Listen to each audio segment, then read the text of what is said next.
2 number शराब पीकर जो लोगों को गंभीर बीमारियां हो रही हैं, उस पर सरकार का कोई ध्यान नहीं है। सरकार को जो अफसर जो आंकड़े प्रोवाइड कराते हैं अपना पीठ थपथपाने के लिए, उसी आंकड़े पर सरकार चल रही है। पीठ थपथपाने से नहीं होगा। मैं समझता हूं कि आरके सिंह तो खुद सरकार के अंग रहे हैं और भाजपा के नेता हैं। जब वो ऐसी बात कह रहे हैं तो आप समझ सकते हैं कि सच्चाई क्या है। हम लोगों ने भी समर्थन दिया था, 2016 की बात है, हम लोगों ने भी समर्थन दिया था, लेकिन हम लोगों को नहीं पता था कि सरकारी पूरा महकमा, पूरा तंत्र शराब बिकवाने में लग जाएगा और एक नेक्सस को तैयार करेगा जिसके मार्फत बिहार में जहरीली शराब और लोगों से वितरण करवाने का काम। अरे यहाँ तक कि थाने और पुलिस की कमाई बढ़ी हुई है, शराब को के नेक्सस को, माफियाओं को सपोर्ट कर रहे हैं सारे ये प्रशासनिक तंत्र। बिहार के शराबबंदी वाले कानून पर अब देखिए सवाल उठने शुरू हो गए हैं। खुद बीजेपी के कद्दावर नेता हैं, पूर्व मंत्री हैं आरके सिंह, उन्होंने सवाल उठाया। उन्होंने कहा है कि देखिए नौजवान जो है वो शराब पीकर बर्बाद हो रहे हैं, थाना अधिकारी ही जो है वो शराब भिजवा रहे हैं। जब इसको लेकर के सवाल पूछा गया, कांग्रेस के विधायक हैं आनंद शंकर, तो देखिए वो समर्थन करते हुए नजर आ रहे हैं। कह रहे हैं बिहार में शराबबंदी हटा देना चाहिए। कह रहे हैं आरके सिंह ने तो ठीक ही कहा था। अब खुद ही जब वो सरकार के लोग सवाल उठा रहे हैं और पूछ रहे हैं और कह रहे हैं बिहार में शराबबंदी विफल है, तो सच में विफल। हम लोगों ने भी कई बार इसको लेकर के सवाल उठाया था, लेकिन देखिए राजद के नेता कह रहे हैं कि पूर्ण शराबबंदी और पूर्ण नशा मुक्ति बिहार में लागू होना चाहिए, तो वहीं कांग्रेस के विधायक कह रहे हैं कि बिहार में शराबबंदी हटा देना चाहिए। क्या कुछ कहते हुए नजर आ रहे हैं आनंद शंकर, सबसे पहले आप वो सुने। अरे भाई, तो ये कार्यक्रम हो रहा था बार बालाएं। बार मतलब समझते हैं क्या है? बार मतलब होता है जहां शराब परोसा जाता है। बार मतलब वो बार बालाओं का जो जिस परिप्रेक्ष्य में आप बात कर रहे हैं, तो बार बालाओं का परिप्रेक्ष्य में वो जहां शराब भी परोसा जाता है और जहां लोग नृत्य करते हैं, महिलाएं नृत्य करती हैं।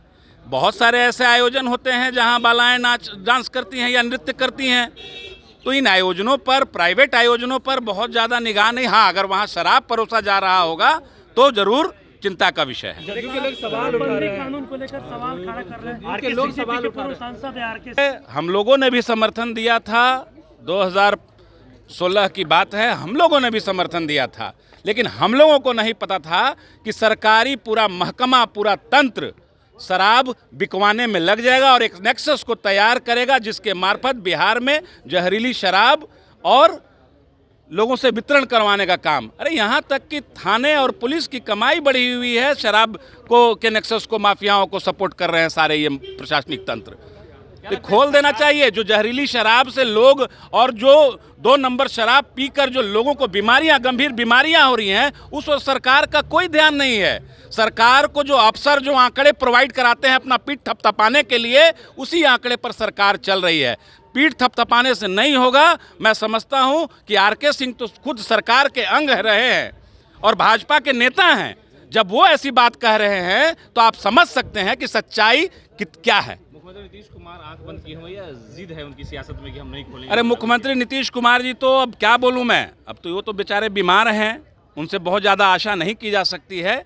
लेकिन जो पदाधिकारी स्वयं की पीठ थपथपाने में लगे हैं, कहीं न कहीं अपने अधीनस्थ ऑफिसर्स को, बॉर्डर इलाके में जाइए, थानों का क्या हाल है, पैसा दे देकर लोग पोस्टिंग करा के जा रहे हैं। उत्पाद थानों का हाल देखिए, शाम होते होते बार का नज़ारा आपको समझ में आएगा, वहीं से शराब की बिक्री हो रही है। तो आपने सुना आनंद शंकर जो है वो कह रहे हैं बिहार में शराबबंदी हटा देना चाहिए। वहीं जो जदयू के नेताओं ने लालू यादव पे सवाल उठाए, लालू के विचारधाराओं पर सवाल उठाया था, और मनोज यादव के पिता के पुण्यतिथि में जो बार वालाओं का डांस हुआ उस पर भी उन्होंने कहा है कि देखिए ये सांस्कृतिक कार्यक्रम था और इस पर जो है कुछ ज़्यादा टिप्पणी करने की आवश्यकता नहीं है। लेकिन उन्होंने शराबबंदी को लेकर के पोल तो खोला ही और आरके सिंह का समर्थन कर दिया है। कमलेश कुमार, लाइव बिहार, पटना।